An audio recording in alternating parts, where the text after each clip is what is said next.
everybody, this is a true nerd here, and I figured, well, why not just kind of catalog, see what I've got in terms of my calculator collection. Now, I started this collection quite some time ago, but really in the last month or so, or no, I'd say 2 months, I've really kind of filled it in a bit. I did have more calculators at one time, and I sold quite a few of them. And I was left with mostly my graphing calculators and whatnot. But anyways, I'm going to start off with my modern calculators that, you know, well, not necessarily modern, but my more regular calculators that they are modern and they are very ordinary. So we'll get the boring shit out of the way first. This here is a Joinus JS82. It's a cheap Chinese piece of crap, but you know what? It actually works quite well. It's built in the vein of a Casio. They basically steal the Casio design, and you know what? It actually works rather well. 1/9. Oops, 1/9, not AC, equals times 9. Right? Has a nice top display. Let's just see here. Let's get this looking better. Let's see if I can't get. There we go. That makes it easier to see. Anyways, it works pretty well for what it does, and yeah, I think it was like $6. So that's that. Here's a couple of, you know, very ordinary, clear solar paneled one. Very simple. Come on. Yep. A couple of card calculators. I would never put these in my wallet. I think they would break. You know, I'm tempted to like see how well they fold. Obviously there's a, well, maybe there's a button cell in there. I'm not sure. You cover that up, it's gone. So there is no button cell. Ooh, that's kind of neat.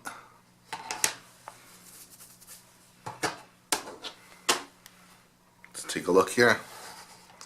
This is a dollar store scientific calculator. Actually, for what it is, I mean, you know, I think I paid $3 Canadian for it. Equals times 9. Again, you know, it works out not bad. It does what it's supposed to do, and it's got, you know, all your basic functions. What I find really interesting about this one, though, is all of the functions are kind of all over the place. Like cosine here, tangent here, sine here. Like on most calculators, you would not. You know, there'd be some rhyme or reason to where the keys are, but in this one, no, not really. I don't know, I guess, I mean, like over here, this makes sense. I don't know. Here are some regular calculators. You know, this is let's go like that. Standard Staples calculator. This is one from Omron. You know, I don't really have to, you know, demonstrate them, per se. This is a Staples calculator. Has a maze in the back, just in case you're bored. And what else? I've got this guy here, a TI 108. I guess you could say that this is a little bit vintagey, as it's probably mid-90s, early 90s, but it's a standard calculator nonetheless. And these used to be very ubiquitous all throughout schools and whatnot. Let's go. 25 divided by 9. Let's see, 1/9 times 9. Yeah, well, we got the division issue, which is fine. But anyways, and I think finally, let's close these guys up.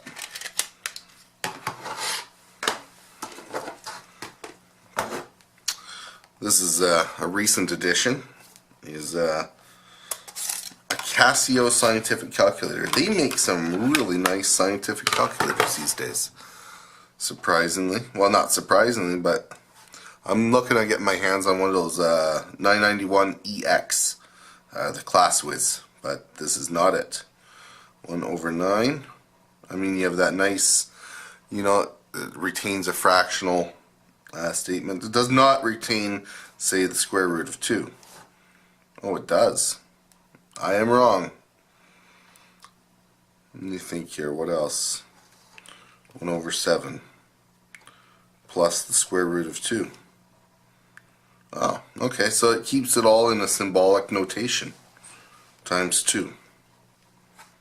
Very powerful calculator. I mean, we couldn't have asked for any better when I was younger. And you can see how that cheap Chinese calculator really rips off the Casio style. I mean, this would be an older Casio style, but it is a Casio style nonetheless. I mean, we have shift, alpha, mode, clear. Not all of the keys are the same, but we have yes, square root, we have fractional. We have, you know, everything is kind of laid out almost exactly the same. Times 10 to the x, exponential. And pi. This one doesn't have E on it. But you get the idea.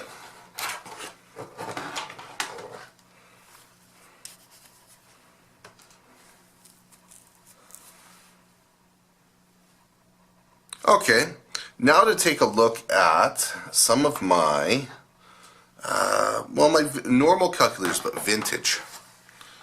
I don't know if we will be able to see it on camera. Oh, it is on. Let's see if I can. There we go. So, maybe if we, don't want to zoom in. 1/9 times 9. Yeah. 1/0.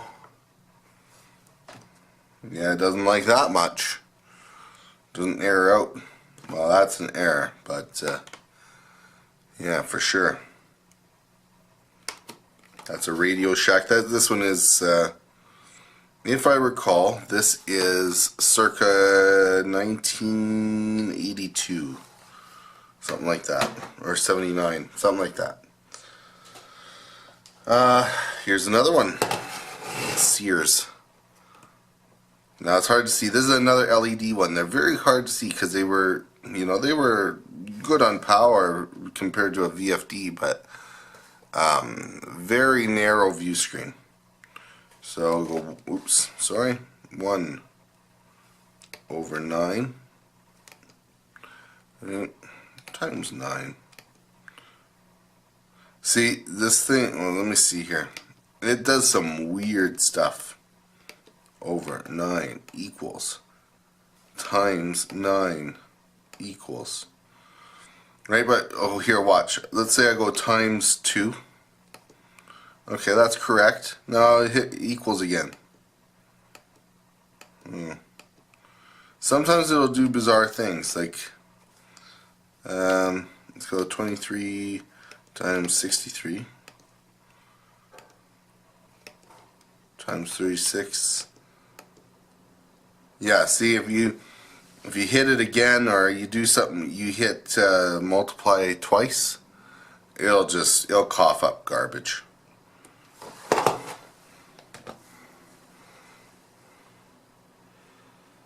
Okay, let's take a look at the Little Professor. Now this is a very common thing. This one is, I believe, it is not the original 1976 model, but it is it says right here on the side, 1978. The originals had a switch along the side, and they didn't have the set and level. This one works perfectly. It's in almost perfect pristine condition, except for the back panel. And it's actually kind of fun, oddly enough.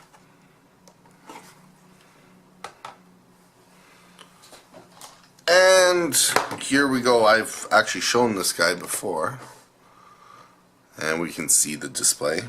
Oop. Always kind of coughs up some garbage when you turn it on. Maybe it's a dirty switch. Let's go 1 over 9 equals times 9.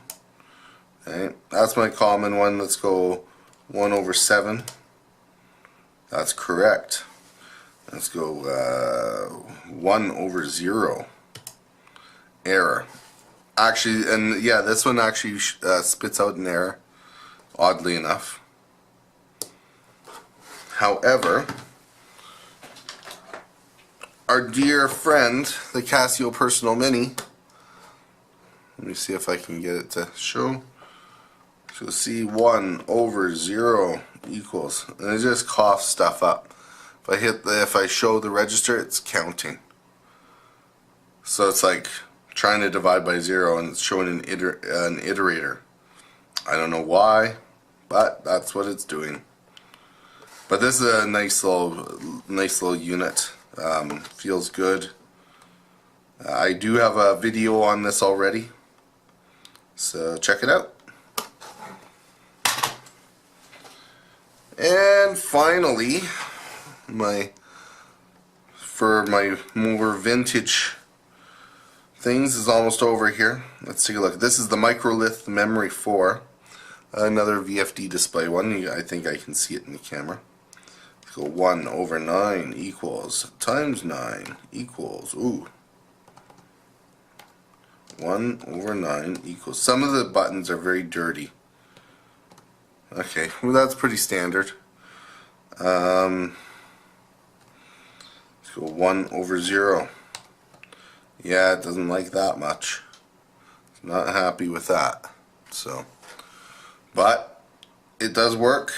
It's square root of 2 times 2. Yeah, works good, except for the divide by 0.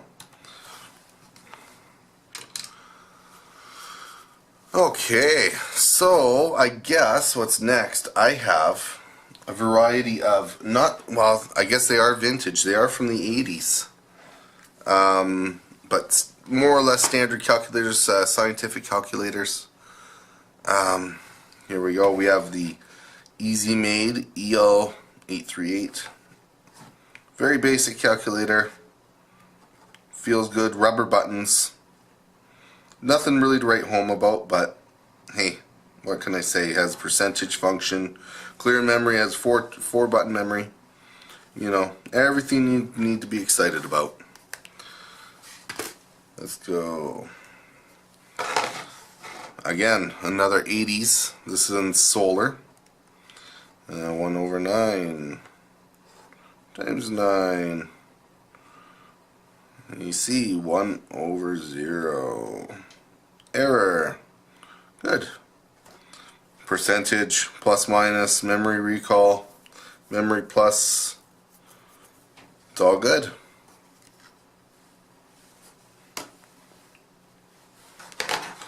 This is a Casio DataCal. I really, I don't, apparently you're supposed to be able to store phone numbers and I believe, like, I don't know, addresses or something, but mostly phone numbers with a name. And I don't really know how to use that. I mean, I'd have to look at yeah, you see, and you can store, I believe, 20 phone numbers. There's some sort of key. I don't know. It's kind of bizarre. Let's see here. Yeah, you can kind of go through there.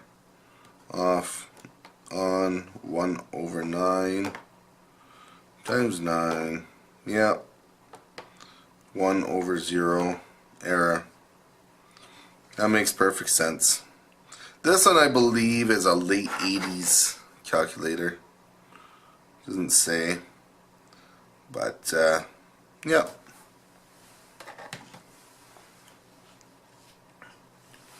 This one's kind of an interesting guy.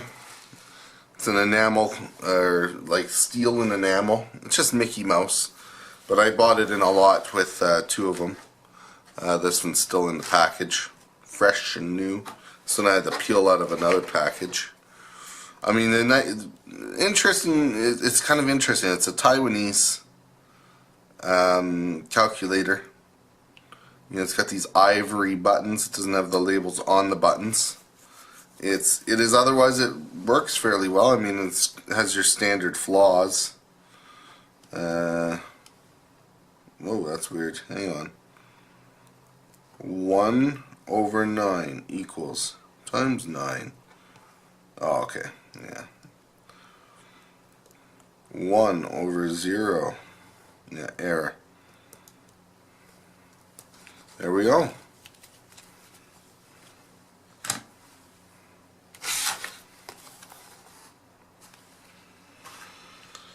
Let's see what else we got here.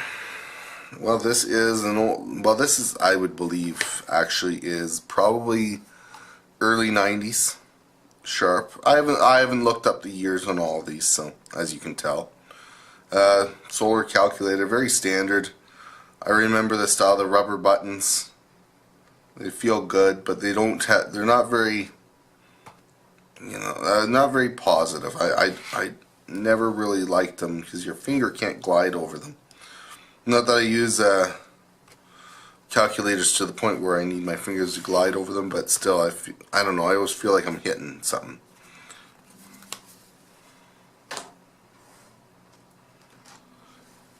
And this here, oh yes, this is a Casio FX 3800P.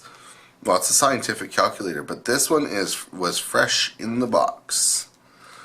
And it's actually a pretty powerful little calculator. I believe you can program it. I mean, it's not going to be programmed in BASIC, but you can program it, and yeah, it feels nice. All the buttons are nice and hard, like they're very tactile. Everything on it works. And like I said, it feels perfect. Just like I remember it as a kid, these units. My father had one of these exact units.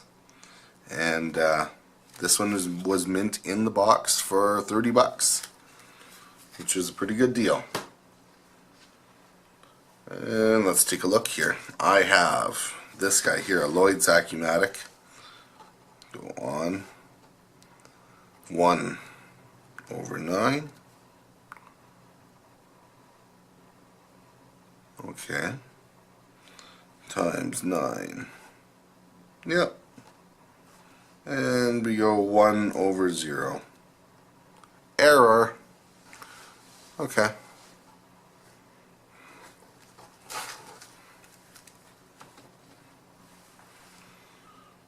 Now, what else do we have here? Ah, yes. I have another one. This is not, that actually doesn't function right now. I have to open it up and replace the batteries, but very similar to the other Casio, like same frame, but what they did is they used it for financial purposes. So, it was easy for them to stamp out the plates properly. Everything's the same. I mean, these are a few years different, so obviously they keep the form factor is a little different from year to year, but had I had the same year scientific calculator, it'd be exactly the same.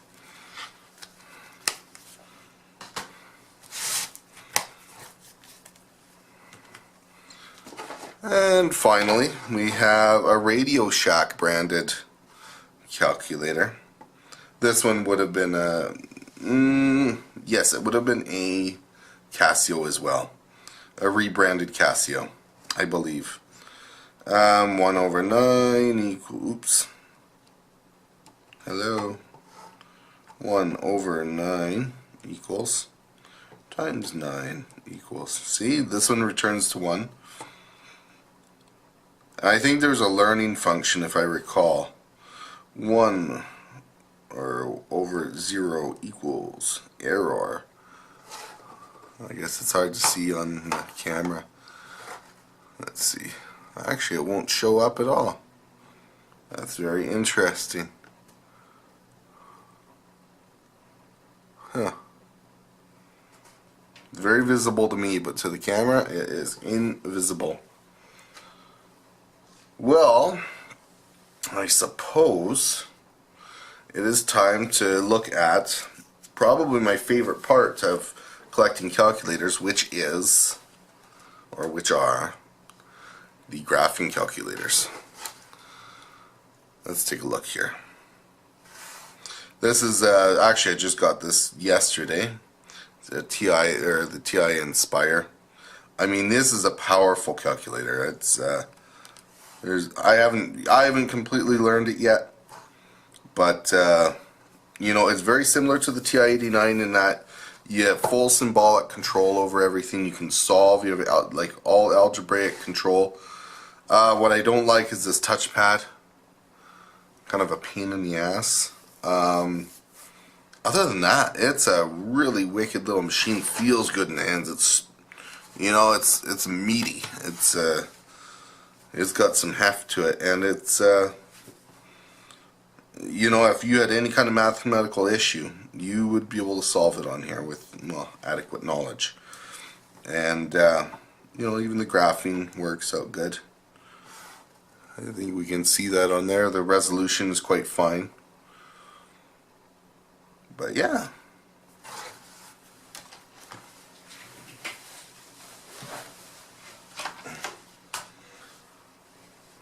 Okay, this is where I get kind of weird.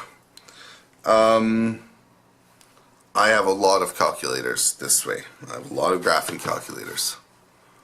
A great many. This is a recent addition. I like this guy. It's a TI-84 Plus. It behaves almost exactly the same. It's a little faster. But it has a color display and you can recharge it. I mean, how good is that? I mean, and the buttons feel nice. It's a very sleek unit. It just feels good, looks good. It's a great improvement. Everything on it works almost exactly the same. I mean, it's not symbolic.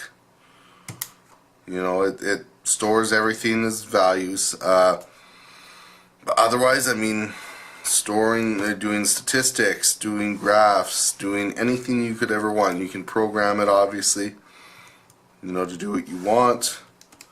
And no, there's no shortcomings there.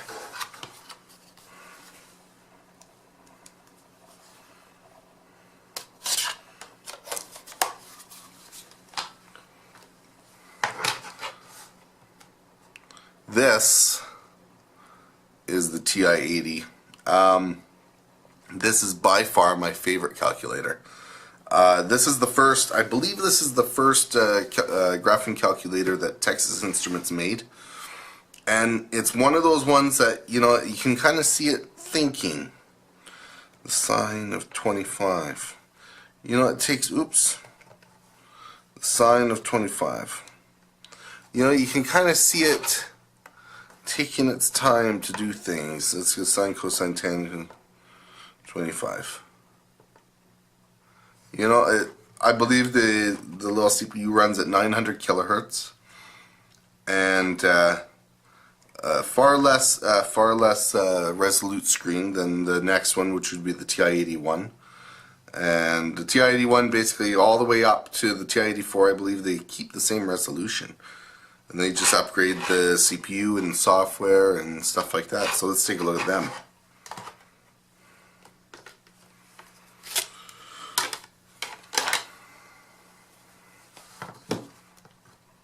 This is a TI-84 Plus. Nice clear screen. You know, faster than the others, than the TI-83 Plus. You know, nice buttons. The original TI-84 Plus, though, did look almost exactly like the TI-83. There was nothing really about it. I mean, and frankly, there's not much different from this to the TI-83 Plus times 9, right? But yeah, that's a nice one.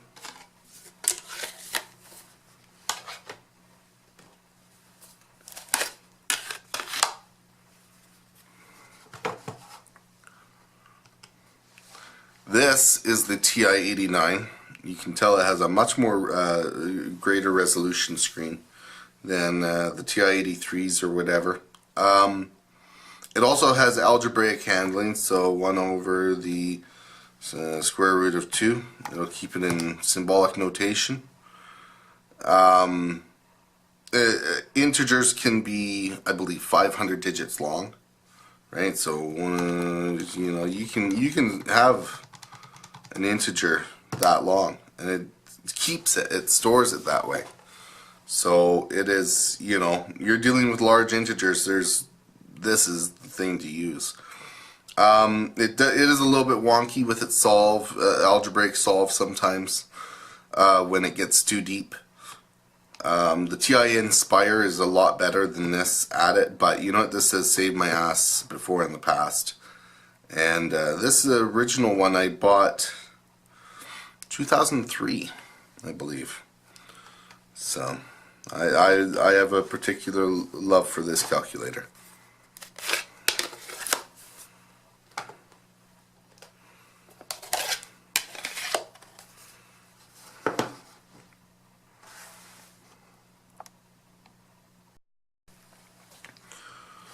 Well, this is the TI-83 Plus, and I started off with graphing calculators with this particular unit back in 2002 or so, when I went back to school.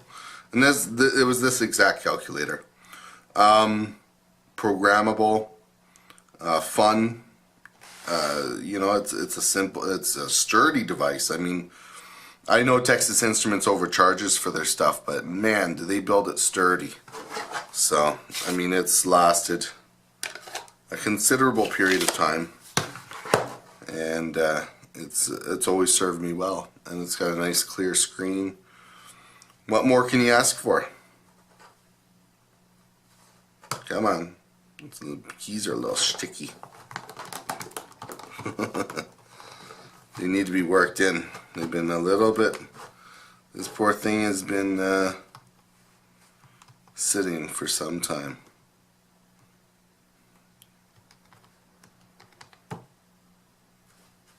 One over 9 times 9. Perfect.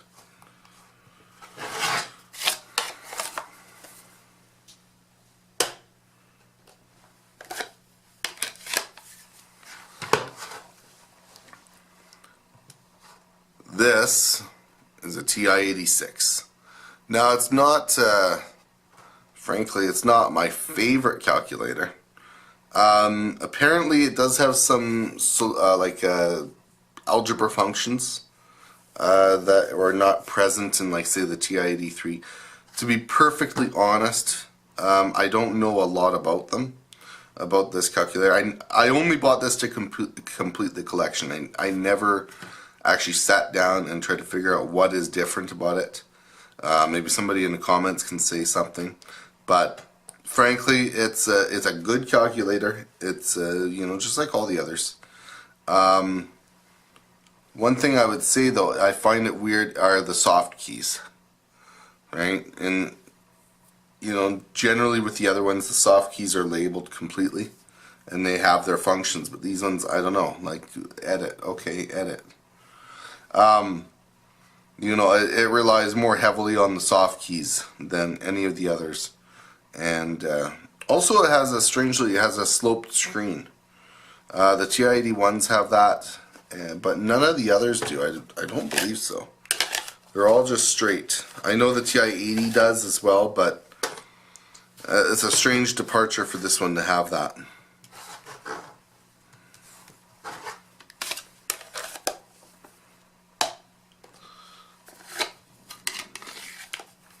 Oh yeah, well, I'm kind of lying. The TI-82 does as well have the slope screen. Let's see if we can show off. 1 over 9 times 9. Yeah, it works. I mean, this one has all the functionality, I believe, of almost any of them, of the TI-83 series. I'm not certain. One thing I'm not certain about is whether it handles quaternions or imaginary numbers. I don't see a symbol for it on here. Obviously the TI-80 didn't either, I don't believe. But that's okay. But it's something to keep in mind. I mean, very few people do it. I mean, if you're working in engineering or electrical, yeah, you wanna have your, you know, let's see here, second square root of -1. I wonder if it goes I. Nope, doesn't like it. Right, let's see. Because I didn't see it in the mode. Degree, functional, parametric, polar, sequential, connected dot, sequential. Yeah. So it does not allow for imaginary numbers. But you know, if all things said and done, it works just fine.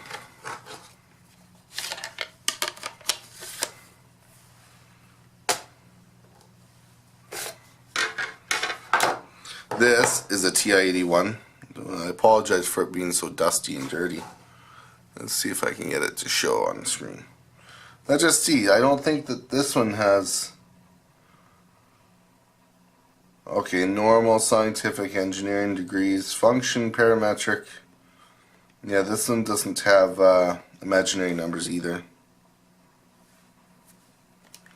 The button layout is quite a bit different than a lot of the others. Well, not quite a bit different, but it's not as rich. It doesn't have as much memory. Yeah, and it doesn't allow, like, you have to call it by program 1 or whatever. It does keep a thing in there, but but just like all the others, and frankly, I haven't used them that much, the TI-81s. And one thing to note, these do not have a communications port.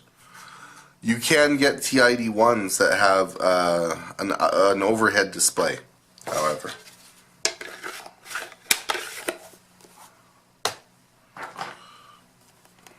This one's kind of interesting. This is the TI-73.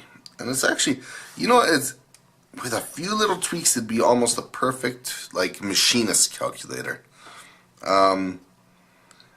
It handles fractions quite nicely. Like, it stores fractions. Like, it won't be too, like, it won't handle a square root as a value. Like, to store it, you know, it does evaluate that. But you can do fractions.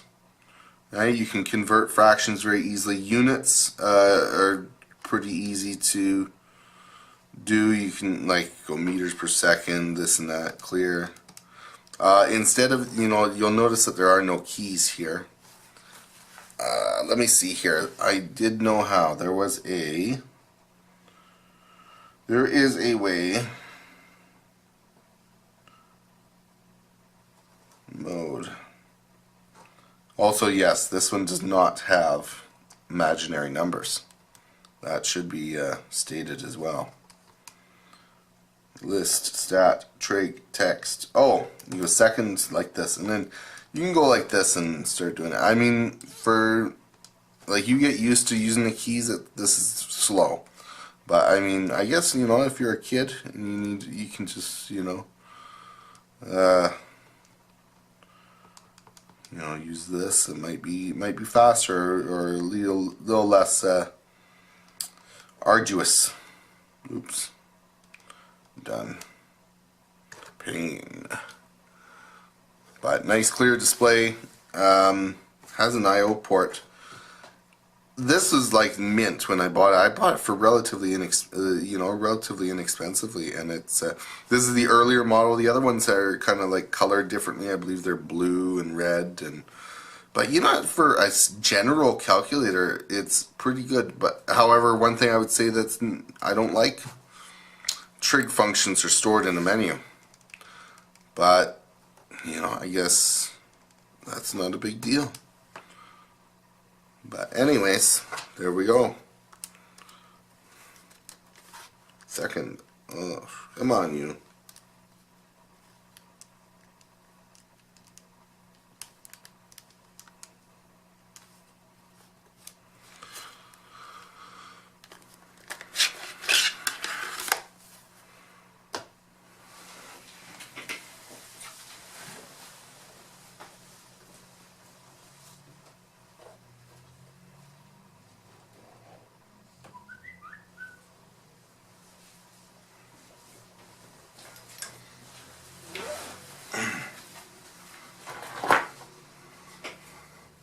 Okay, so to kind of finish off this collection, I'll show a few. Like, I don't have that many, but there are other brands of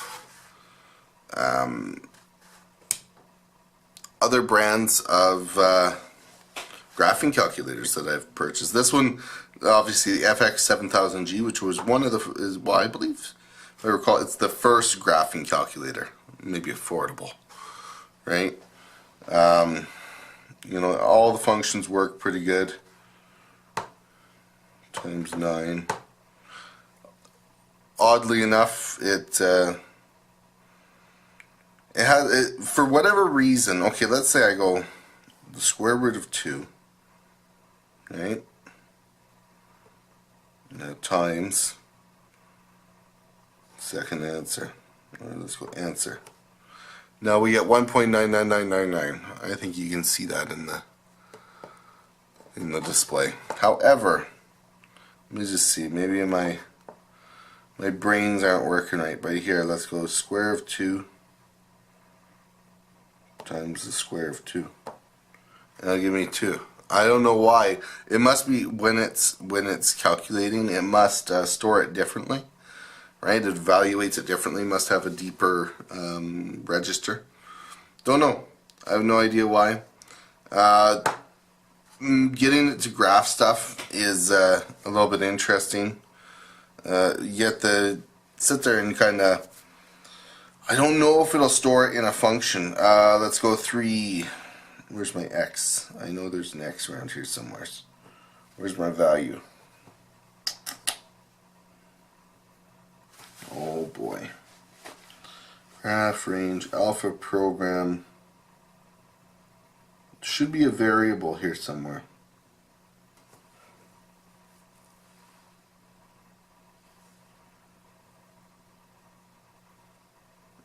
Oh, here we go. Alpha x power of 2. Okay, and there we go, and it'll graph it on top of whatever's there. It's kind of neat. It is programmable. It has some kind of weird arcane symbolic thing going on in it, and yeah, I like it. I like the look and the feel of it, to be honest with you. It's beautiful. But then again, I've always liked this look, this vintage 80s appearance.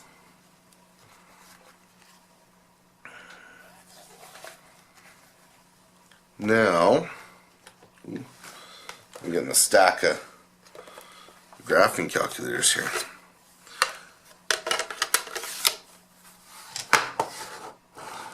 This is a Casio color power graphic with 32K.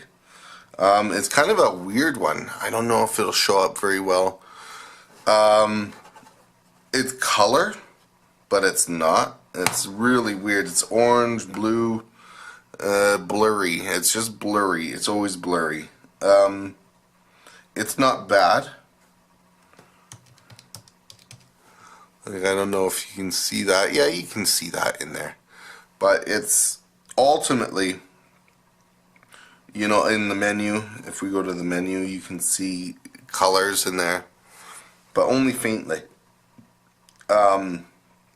When you're looking at it up close, you can, the other colors seem to float, right? They look weird because they do float, because I believe this is a multi-layered LCD, and that's how they got the colors in there. And I find it distracting. I mean, it's not bad, but, you know, like, let's go to E. Let's see what it looks like, E. Right, so those 3 bars there are different colors. You can see them, right? But when it's just a big, ugly mismatch. But ultimately, this is actually, like, all that said, this is a good graphing calculator. It's well made. It works well. It has an I/O port. There were some neat features in it. I'd have to go into it in depth, probably in a separate video. But it's a pretty neat little unit. Casio makes some nice stuff, I have to say. And there we go.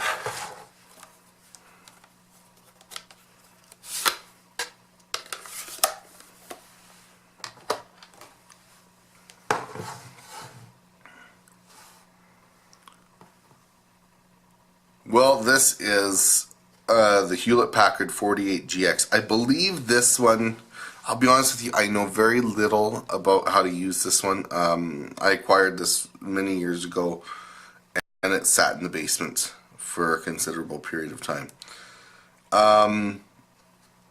People swear up and down by this thing. It's you know, you can go up and down the stack. You can, it's RPM, so reverse Polish notation. So people that like it like it. I think personally, I think it's lazy, but whatever. Rather than doing an algebraic sort on it, right, for order of operations. Right, because that's what happens anyways. When you, as a programmer, if you ever have to write a routine that parses an algebraic, an algebraic statement, basically what you do is you tokenize it, and then you shove it into a stack, just like this, RPN. So basically, you're taking the thought away from the programs. But apparently, you can use this to you can use it algebraically. I have no idea how. I'd have to. I really haven't looked at this calculator that much at all.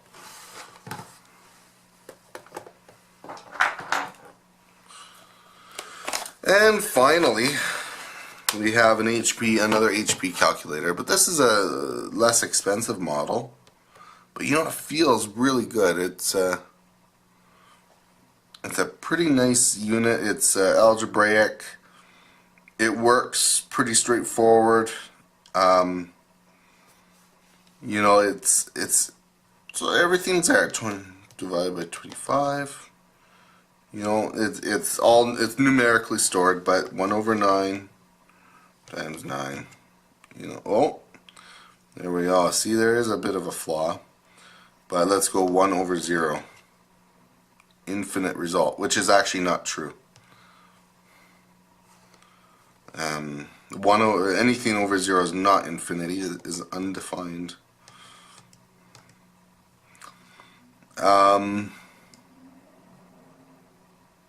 Let's go. What was I gonna do? Oh, let's go shift square root of 2 times the shift square root of 2. That's interesting. That is very interesting. So it does have some issues there.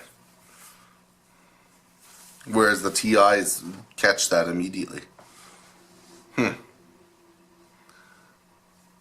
Well, anyways, this has been a true nerd, and that is the extent of my calculator collection as of today, which is, I believe, September 13th, 2016. And I'm going to be getting on to some other things too, building maybe some robots or maybe a pump or something. I don't know. I haven't even thought of it yet. So anyways, you guys have a good day or night or whatever it happens to be, and remember to keep on calculating. Good night.